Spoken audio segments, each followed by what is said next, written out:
রেস্টুরেন্টের ভিতরে এত সুন্দর কারুকাজ, বাঁশের পাতি দিয়ে ঘর বানানো, বেতের কাজগুলো দেখতে, লাইটিং গুলা করছে দেখেন। রেস্টুরেন্টের ভিতরে খুব সুন্দর লাগতেছে, মানে বসলে একটু মানে আগেকার পুরানো চালের ঘরের মতো মনে হয়।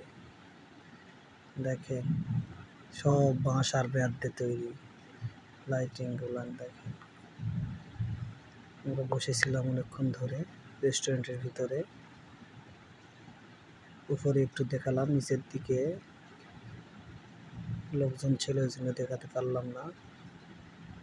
বাইরের অংশ দেখেন কি সুন্দর। বৈঠকখানা রেস্টুরেন্ট, জয়পুরহাট। এখানে যে বাড়াচ্ছে, বাইরের কাজটাও ভালো, খুব সুন্দর কাজ।